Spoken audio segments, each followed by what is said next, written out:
Do you mind continuing about your work life? What is it exactly you're trying to accomplish? Well, it's been 5 years since I started, and while I feel like the impact of the work I'm doing is completely insignificant in the long run, I always think I could do more. How so? Well, this might sound a bit weird. No, please. I'm all ears. Okay, so, you know those high school sitcoms and drama shows during the 80s and 90s? I noticed that nearly all of those shows featured a wise janitor that would bestow some sort of wisdom or advice to the kids, to the point that they would always go to him when they were at their wits' end and needed guidance. When I took this position, I thought to myself, hey, I could be that wise janitor, or at least someone that was cool or chill, as the kids say. Someone reliable. Someone the kids can talk to when no one else would listen.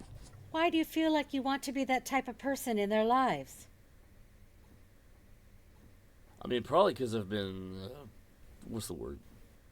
Dismissed for most of my life. What makes you think that? I don't know, maybe because I've had a tough relationship with my parents. Let's just say that we've had many disagreements in the past, especially with my father. I'm curious, though. How exactly did that make you want to be the cool janitor you mentioned earlier?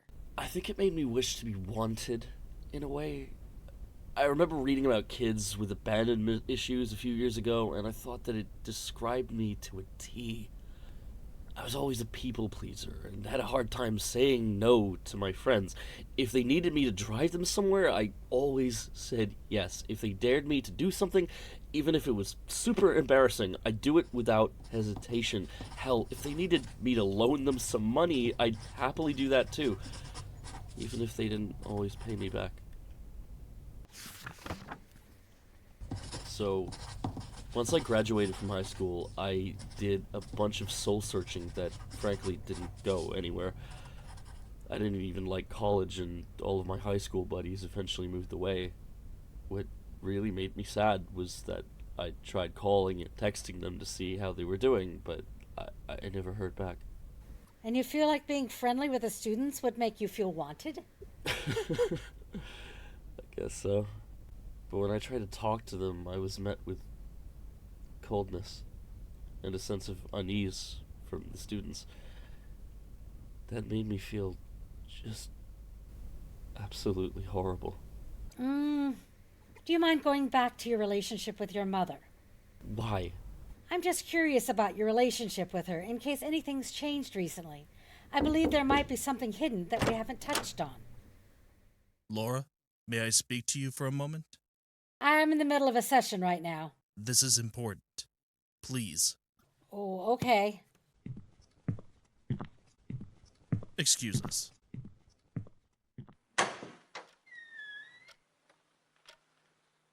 I'm extremely disappointed, Laura. What you're doing is a major breach of the HIPAA Act that could result in a major lawsuit. Do you understand? I'm not sure how. Not sure. What you did completely violates any semblance of ethical code that I can think of. You took this man's life story and stitched it together into some exploitative character study of a lonely man. Imagine if this ever gets published and he reads about it. He's going to see your name and know the book is clearly about him. I'm really sorry. Let me. Laura, a simple sorry isn't going to cut it. One of the core principles in my office, and this applies to every decent, self-respecting therapist in the nation, is to ensure the confidentiality of the patient's information. How do you think Tom will feel if you found out about your secret project? I imagine he'd be pissed. Imagine! He would most definitely be upset.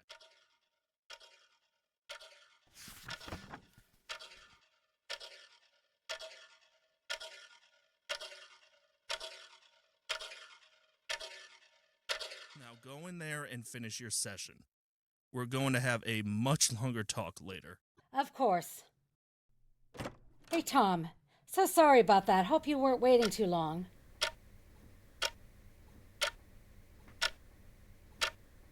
Are you okay, Tom? I was.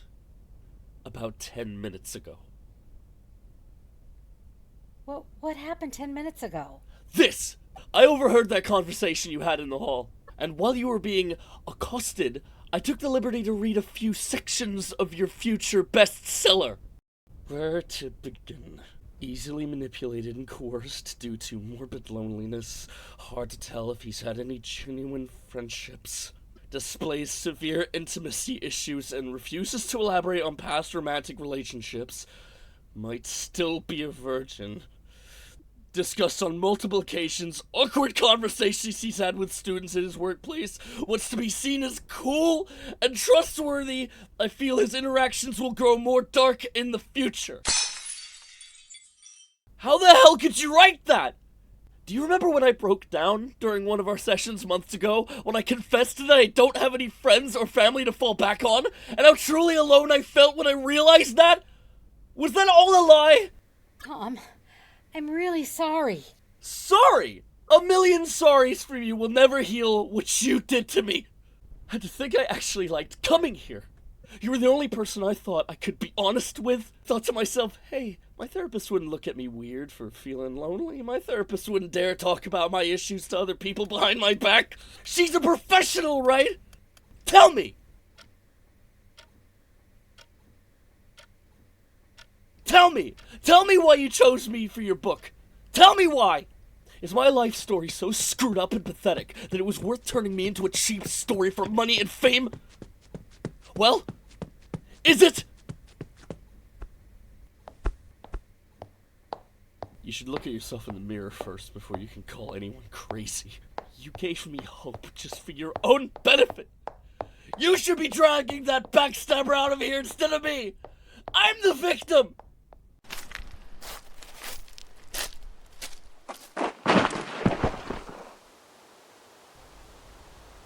Ah!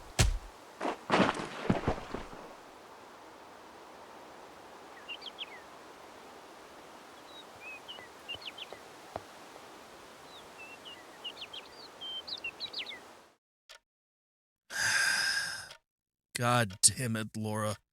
That was the exact scenario I was worried would happen. Terrence, you have no idea how sorry I... Laura, I don't think you realize how severe of an error you've made. You were seen as an angel to this man, and you gave him hope for a better future. And you just corrupted that trust for your own personal gain. That book you were writing pushed a vulnerable person over the edge. I fear that we just sent a monster on the loose.